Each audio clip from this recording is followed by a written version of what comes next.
Welcome everybody to Street Talk.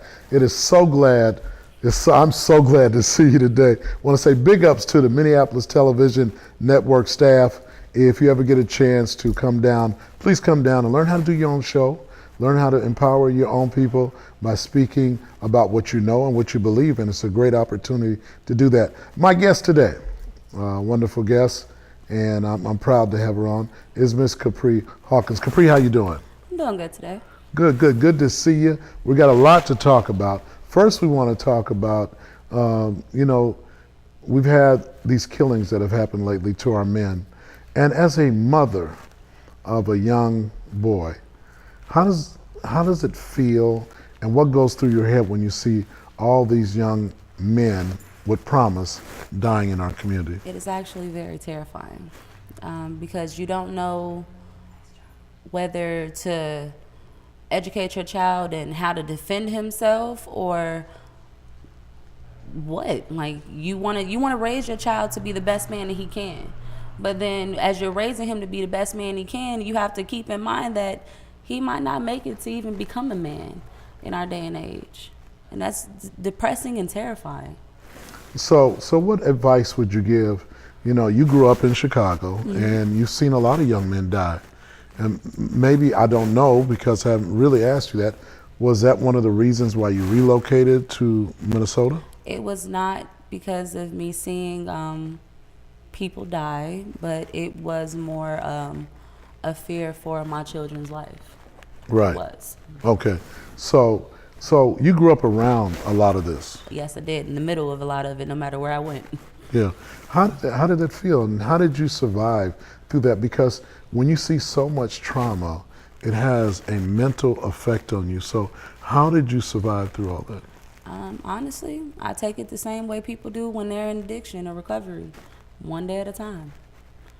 I wake up, I pray, I ask God to give me favor and to hold my hand as I walk through the day and make the day the best I can. Have you had some really close men to you that you really cared about that were killed by community violence? Fortunately, no. Okay. I knew I had friends who were close to a lot of the elders in the community, so I saw the impact that it had on them, but I was never in their chair. Well, that's good because going through that kind of trauma is very effective, and it's very powerful what it does to a mother and what it does to a family. Yes, I have seen that firsthand. I had a friend, she had 3 children. One of her kids was around my age. We went to school together. And this was after I had actually moved from Chicago. I saw her and my friend had died. It had been probably about a year since it happened when I finally did see her because she ended up moving here to Minneapolis. Yeah. And I honestly, I still don't believe it. Wow. You know, one of the things that in your era while you were growing up, and in my era while I was growing up, we just heard about killings, we heard about mass shootings, we just heard about this stuff, but now you can go on social media and see it live. Like you can see people on the streets dead, you can see people getting killed. Stuff that, what impact do you think that's having on our young people? I think it brings it more to a reality because instead of just hearing about it and hearing the stories or hearing what happened or hearing how it impacted someone else, you are actually witnessing for yourself. You get to get those emotions for yourself. Like, for instance, the video that you said that you saw about the man, what was it, on the freeway? Yes. When you saw him kicking? Yeah. You didn't have to know him to actually be impacted by seeing that. Right. It was very sad, and I think about when that was being showed live, people were talking.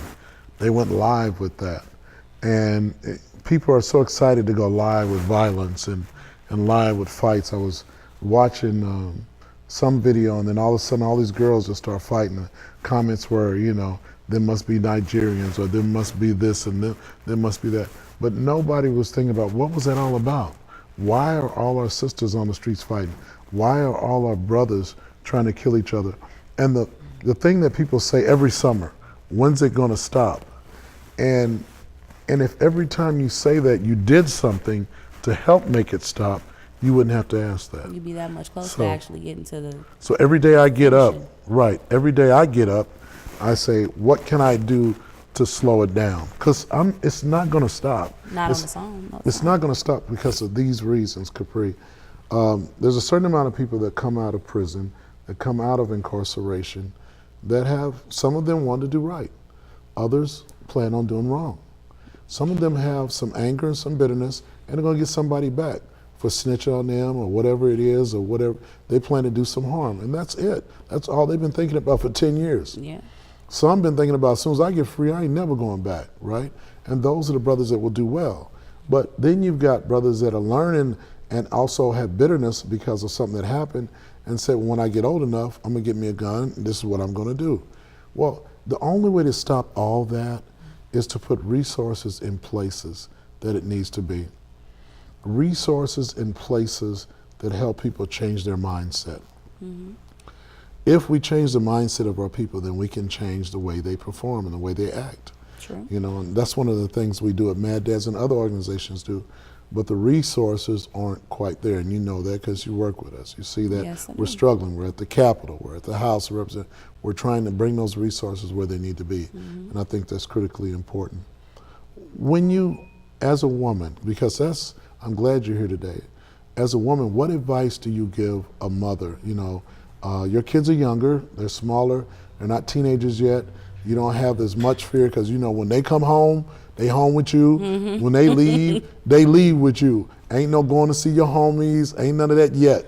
Not yet. Yeah, that's coming. Son is starting to want to go to other people's houses. Right, But it's not coming. quite. But right now, your kids are with you. Yes, they or are. either in preschool Yes. or in school. Yep. And when they ain't in school, they They right with me. next to you. But what do you say to mothers that they've got teenagers and they're afraid? They're afraid. What do you say to them as a mother? For me, the most important part would be the communication between your child.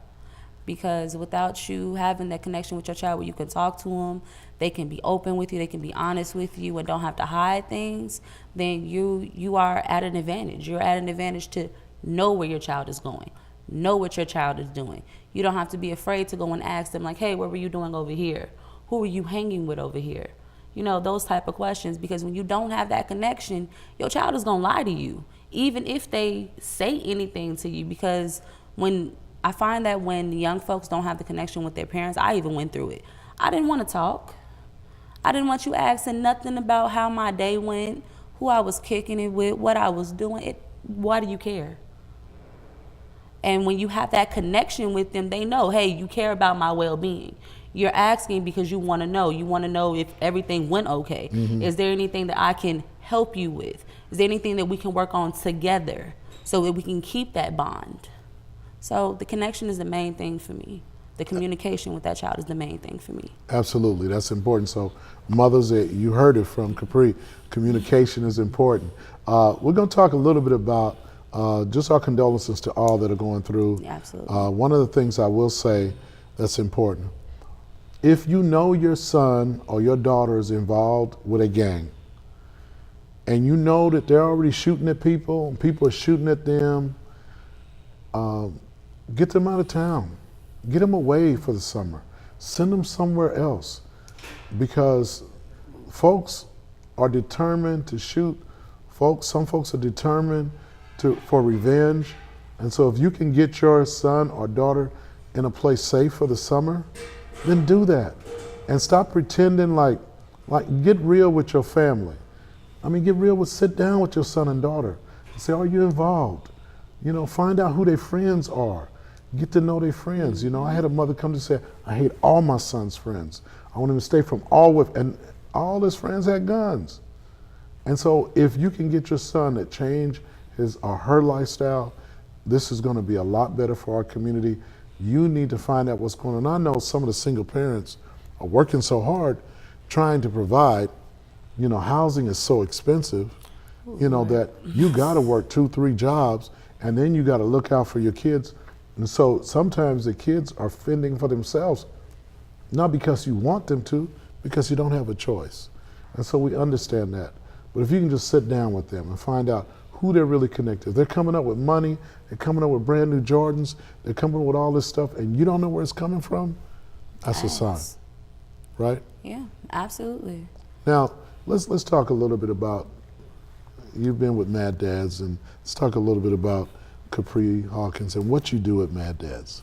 At this moment in time, I am working on becoming a full-time resource coach with you guys. Resource. Well, with us.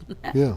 What made you get into that? And I know the answer, but I'd like for everybody to know a little bit about why Capri is so excited about resources for other people. Well, for me, they're everything for me. When I came to Minneapolis, I didn't know anything. I didn't really know anyone. I mean, I have an auntie here and some family, but through my own personal reasons, I don't really connect with them probably the way I should. But I didn't know anything when I got here. I came here, you know, I had a friend that stayed in Brooklyn Center. His mom let me stay in her house for a little bit. Probably stayed there 5 days before I went off to the shelter. I applied for my benefits. I came in, I went down. It was Century Plaza at that point in time. Yeah. Century Plaza's gone now. But that's where I went and I applied. I applied for my cash assistance. I applied for child care. I applied for food stamps. I applied for Medicare. And I applied to get into the shelter all that same day. And by that night, I was in the shelter. Okay. I stayed up there. I was not going back to that house.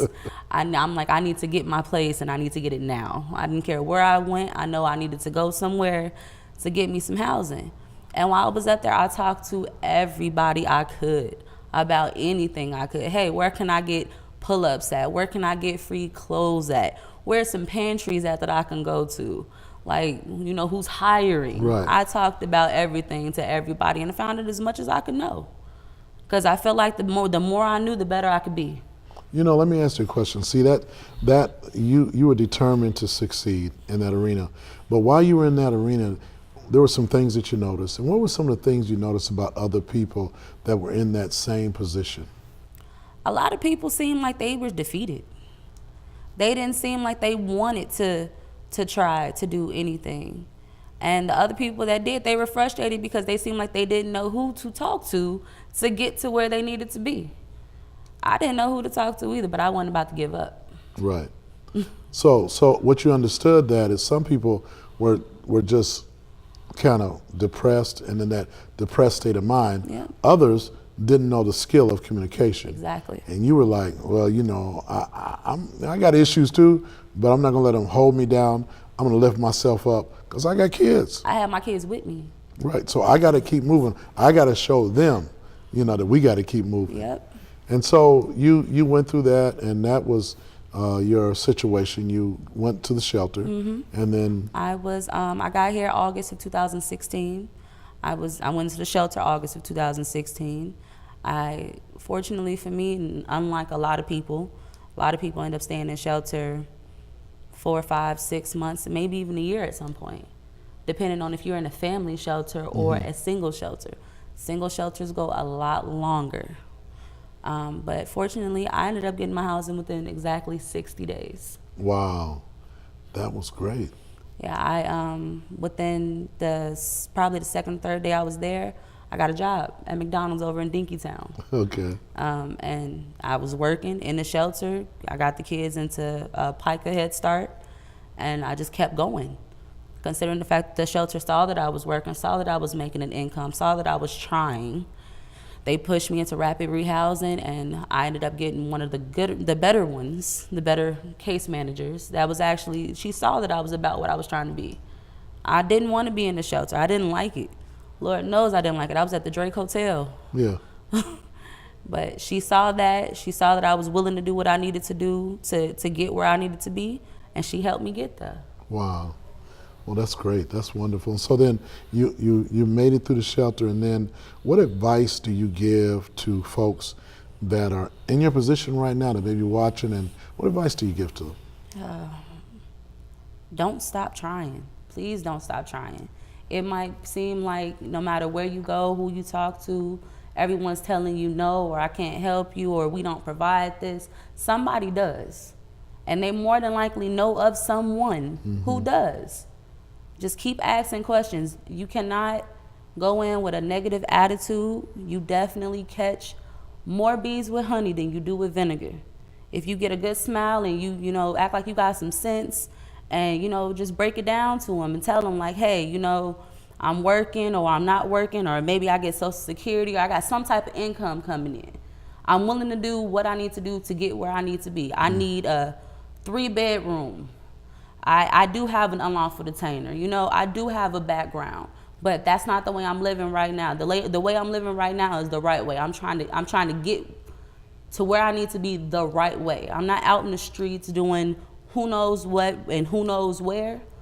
I'm willing to work, provide for my family. I just need the resources to do that. Well, you know, how old are you? I'm 25. 25 years old, but I'm listening to you talk and you're coming up with all these old quotes, like, you know, back in the day, you know, these old quotes that folks, where did you get that from? I grew up in foster care. Okay. And in Chicago, I hung around a lot of old heads. Okay. Or older people, to say that correctly. But I don't know. I never really clicked with people my age.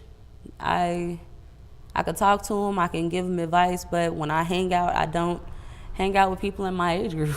So that's, you gravitated to their language and the way they speak, and some of that stuff, man, really saved you probably from some serious lessons. It has. Oh, it has. Considering the fact that I associate with myself with older people, I always have, I guess you could say, a mentor around me. Even you. Right. Mm-hmm. That's right. I hang around you in the office. There's a lot of older people there, and everyone can give me advice. Everyone can tell me a story that they've went through in their life that can benefit me and what I'm going through today. Absolutely. And I listen to the stories. Why do you think young people, especially there's been a big movement about we don't need to hear from the elders. Why do you think that has happened so much lately? Unfortunately, for people in my age group right now, you know, late teens, early 20s, the adults that they have around them aren't the best role models. Mm-hmm. They still in the streets. They still acting like they 19, 20, 21 years old. Mm-hmm. They ain't learned no lessons. They ain't been hitting the head hard enough just yet that it didn't click. Wow. So you don't want to hear from them. You don't want to hear from someone that's still in the streets doing the same stuff that I'm doing today or was doing. And you tell me, hey, you don't need to be doing that. How about you? You don't need to be doing it either. Now, if you came and let's say I'm one of the people, one of these youth, and you were to come up to me and you be like, you know, hey, what you're doing today is not right. What you did, what you're doing, whatever, it's not right. You need to do better. And if you sitting here and you were doing the same thing with me yesterday, I'm not gonna want to hear that. Now, if you came to me and was like, look, we need to change. We need to do better. I have something that maybe we can get into that might just save us, that might just help us out so that we can make this transition together. Now, instead of you bashing me and telling me like you don't need to be doing it, if you came to me and said that, hey, you know, we need to change, I'd probably open my ears a little more and be like, maybe you telling me something I need to hear. Now that I see that you trying to change, maybe, just maybe, I'll do it with you. Or if I saw that you started that transition and you trying to come back to me to grab me out the pit and bring me where you at, I'll probably listen to you because you didn't make that change. I see that you're doing something better. I'm a lot more prone to follow somebody that's doing something good and that's doing something negative. But that's just me. A lot of people, unfortunately, they don't think like that. They all about the fast cash and the flashing lights, the nice clothes, the nice this, the nice that. Yes, I want that nice stuff too. But I'm not about to risk what I've been working on to... Or your freedom. I'm working on my freedom. Mm-hmm. Even though I'm not in jail right now, I'm still working on my freedom. I'm working on my financial freedom right now. That's good. Right now, I'm still living check to check. Mm-hmm. I'm trying to work on being able to get a car and possibly have the car break down and me not trying to figure out like how I'm going to get where I got to go. I'm working on trying to have that savings down packed so that I can, okay, well, this is probably gonna mess me up a little bit, but it wouldn't mess me up as bad as if I didn't have that money and had to think about like, hey, what can I do to make that money? Because that's where your mind goes into that illegal stuff. That's when it goes into robbing somebody and or a flipping the bag or doing whatever it is that you do to make your money. Well, you know, you answered a good question, because I'm glad to hear from you, because as a 63-year-old person, I see a lot of young people gravitate toward us and the work we do, but also see them talking about how they don't trust some of our elders and don't believe in some of our elders. And so that's some of the reason why. Let's go back to resources. You work a lot with helping people with housing. What are some of the things you found out about the housing in Minneapolis? It's hard to come by. It is hard to come by if you are a low income person. If you are someone in the low income community, it is very hard for you to secure housing, unfortunately. There is a lot of housing here. There is. But for you to be able to afford that kind of housing, you need to have a $17 an hour job full time. Right. You need to have that because, like, I was just looking today. The man called in. He said that he's a single father. He doesn't qualify for low income. He makes $23 an hour, and he does pay child support. So, unfortunately, child support it takes a nice chunk out of your check. Right. Every time you get paid. Right. Absolutely. So maybe your check is, I don't know, $2,000. Child support probably gonna take about $600 of that. Right. So now that leaves you with $1,400 For everything. for whatever. For it all could your be bills. food, light bills, phone bills, rent, whatever bills that you got to depend on out of the $1,400, and that should make you low income. It should, But it doesn't. Because on that pay stub, it still says that gross income is before child support took your money. And that one bedroom, it runs about $750, $800. And they want you to make 2 times that or 3 times that. That is hard to secure, especially if you have a background. Because you're not going to get through that background check with a felony on your record. So do you believe that a lot of the rules that were put in place to reduce the availability of low-income people to get housing? Yes, absolutely. 2 times that, 3 times. Yeah, 3 Sometimes times. 4 times. Yeah, 3 times, 4 times the amount of your rent, you got to have that. And the rent is high. So automatically you don't have that. A credit score that is at a certain level, and you don't have that. A deposit just for you to 2 times the rent deposit. Yeah, and then also a deposit just to look at your application Yep, application that you fee. don't get back. Nope. So for every application you put in, That's money that you're not getting that back. you don't have already. Yep. So those things were put into place. Those are things that I don't believe were in place before, but they're things that stop you from even getting housing, because you don't have that. I can't tell you the number of people that ask me for $25. Or $30 or $50. And I get $30 or $50 when you know you're not going to give them housing. You know you're not going to rent to All them. they just did was collect some money. And so, in some areas, you got the same landlord owning all the same. It's a monopoly. Right. Yep. And that has happened because we have been able to give that housing to people that already have money versus the young brothers and sisters that say, I want to take that house, fix it up, and then rent it out to a family. No, because you got Joe Blow from Malcolmated or United that buys up the whole row of houses. People don't want to spend money to make money when you're looking in the housing realm. And unfortunately, they look at low-income people or minority people as a bill. They're not looking at us as a money-making opportunity. They're looking at us like, oh, we're going to open our house to them, and they're more likely going to mess it up or bring their friends in and, throw a party or play loud music and get on the neighbors' nerves. They look at us as a nuisance. Yeah. So as you're calling landlords and asking them. I heard you talk to one landlord, and he had. I just want you to name off all the rules he had before he could my rent to God. you. Could you name off all the rules I this cannot, landlord because I had? don't even remember them all, but I'm going to tell you the ones I remember. Okay. So I called this man today, and we left a message. He called us back, and he told us, he says, hey, you know, I'm calling back. Someone's trying to update the housing list. I'm like, yeah, that's what we're trying to do. Went and got my piece of paper that said what he said originally.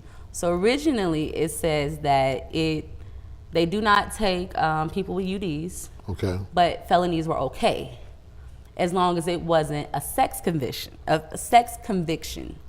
So once I repeated the sex conviction, he's like, no, I actually got a few more things to add to that. I'm like, all right, well, bring it on me. He's like, okay, so we can't take anyone with a sex conviction. I can't say that word today. A sex conviction. He says you can't have any drugs on your background. You can't have any Destruction of property. I'm getting a. He says no drugs, no violent crimes.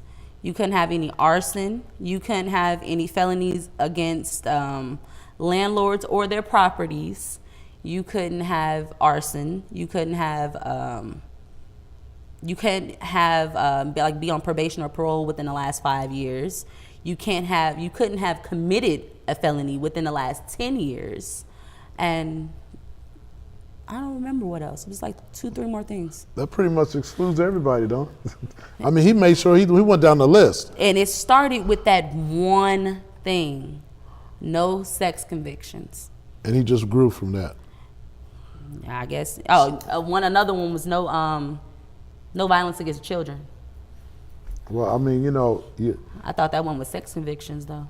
first you can't have a UD. No, you cannot owe anybody no money. So if you got a UD, you out. But then all that other stuff, you exclude a lot of people. That man is just crossed off the list. So There's no point of us even having him on that list.